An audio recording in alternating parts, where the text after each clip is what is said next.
तो गोपाल बड़ा सीधा था। महापुरुष ने किसी ने कहा भाई जीवन में गुरु नहीं हो तो उद्धार नहीं हो सकता। वास्तविकता तो देखो ऐसी है, जीवन में अगर दीक्षा ना हो तो चलेगा, दिशा होनी चाहिए।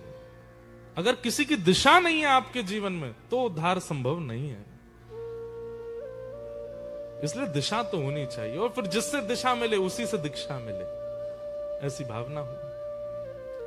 तो अब गोपाल आज तक तो केवल उसको इतना इसी काम से फर्क पड़ता था कि मेरी गैयाओं ने चारा खाया कि नहीं खाया, मेरी गैया चर के आई कि नहीं आई, मैं इनका दूध निकाल लूं। और उसकी गाय नहीं थी, वो गांव की गाय लेके जाता था।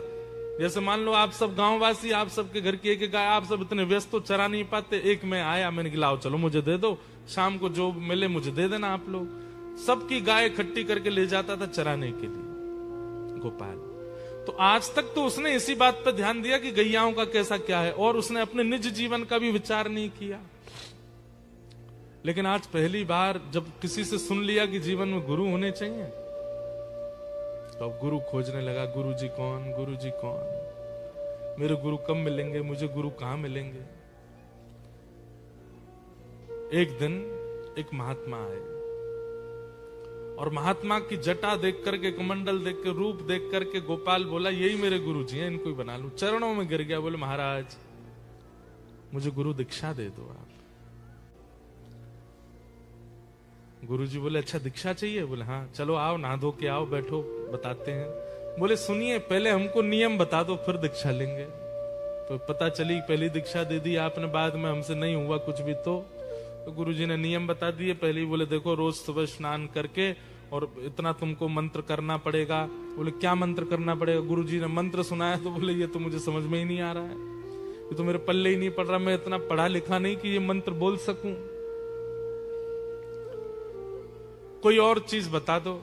गुरुजी बोले भाई अब जो परंपरा है वही तो बताऊंगा, ऐसे थोड़ी मनगढ़ंत कुछ भी बता दूंगा।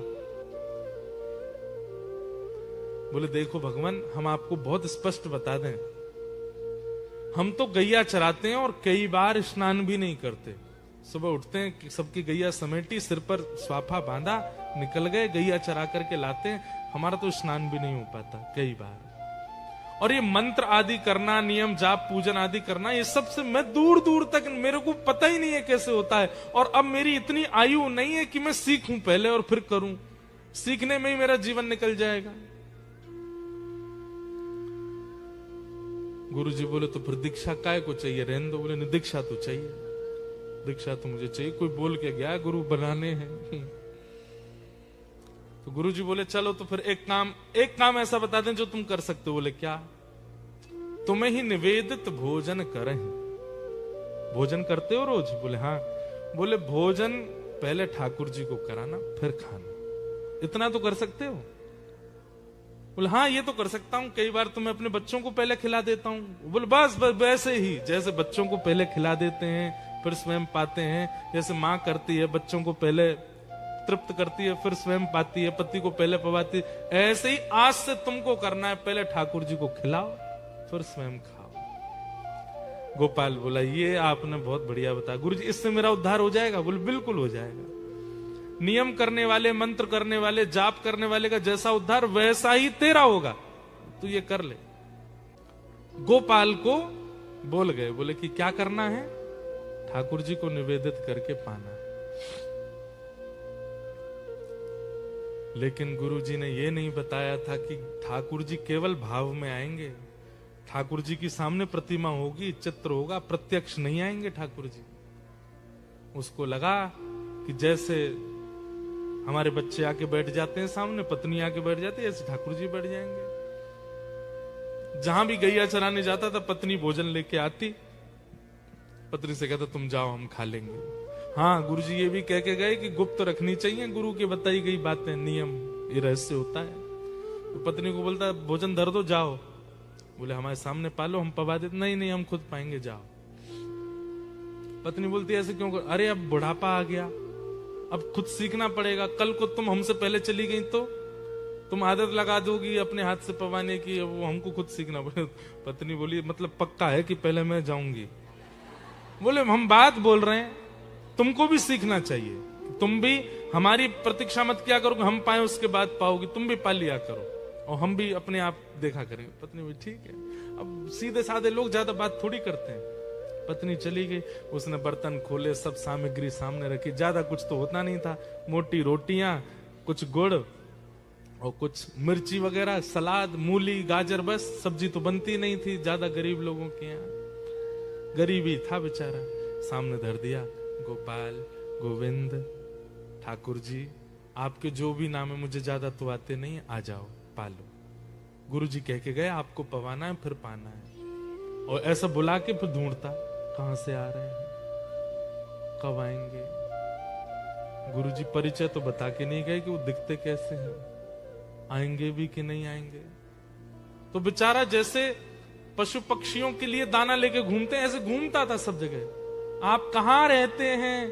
अरे ठाकुर जी, अरे भगवान जी, आ जाओ। गुरुजी कह के गए पहले आप पाओगे फिर मैं पाऊंगा।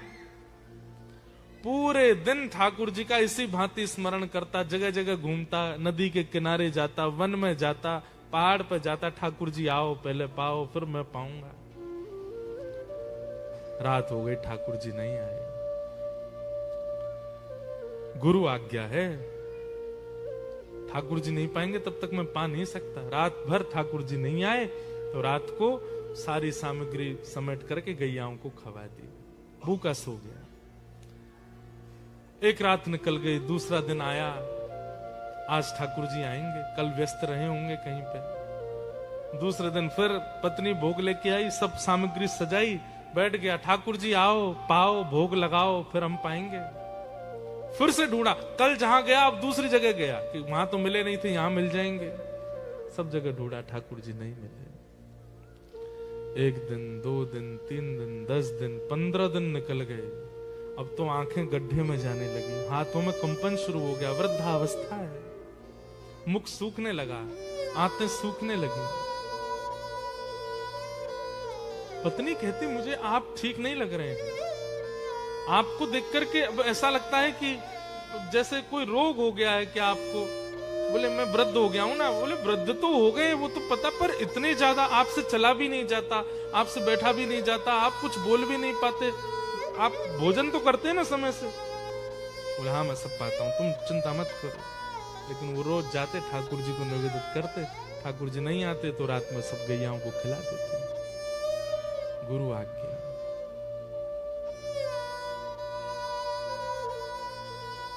जब अनेक दिन निकल गए, बस अब इनको लगा ही था कि अब मैं जीवित नहीं रहूंगा, मेरे प्राण चले जाएंगे। पत्नी भोजन लेकर के आई, अचेत अवस्था जैसी हो रही थी। पत्नी ने कहा मैं खिला दूं आपको। बोले नहीं नहीं, रख जाओ, मैं खा लूंगा और तुम जाओ वापस। सामने सामग्री रखी है, उसने नहीं पाया। अंतिम क्षण चल रहा था, ठाकुर जी को बुला रहा था। इतने में ही मुरली मनोहर श्याम सुंदर साक्षात प्रकट हो गए। प्रकट होकर के उसके सामने जैसे ही आए तो जितनी उसके अंदर ऊर्जा नष्ट हो चुकी थी, सारी ऊर्जा पुनः वापस आ गई।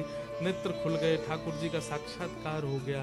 ठाकुर जी सन्मुख खड़े हैं और सन्मुख खड़े ठाकुर जी को देख करके गोपाल नेत्रों से अश्रु प्रवाह होने लगा। ठाकुर जी के आगे वही सूखी रोटी और वो सब चीज सामग्री धर दी। भगवान बड़ा विलंब लगाया आपने आने में, अब पा लीजिए। सामान्य सी रोटी और वो जो सामग्री थी उसको ठाकुर जी पा रहे थे बैठ के, और इतने भावुक हो रहे थे गोपाल के उस प्रेम भाव पर। ठाकुर जी ने कहा अब हमने पा लिया, अब तुम भी पाओ। तो जैसे ठाकुर जी देखा तो उसके हाथ कांप रहे थे। तो ठाकुर जी बोले तुम रुको, हम पवाते हैं। और अपने हाथ से ठाकुर जी गोपाल को, ऐसा अद्भुत भाव ठाकुर जी को लगा। उसी समय ठाकुर जी ने आज्ञा कर दी, गोपाल अब तुम पृथ्वी पर मत रहो, चलो हमारे साथ। भगवान ने उसका हाथ पकड़ा, हृदय से लगाया और अपने संग नित्य लीला में उसको ले गया। केवल एक गुरु की सामान्य सी आज्ञा को सर्वोद्धार मान करके करने लगा गोपाल चरवाह, और ठाकुर जी प्रत्यक्ष प्रकट हो गए।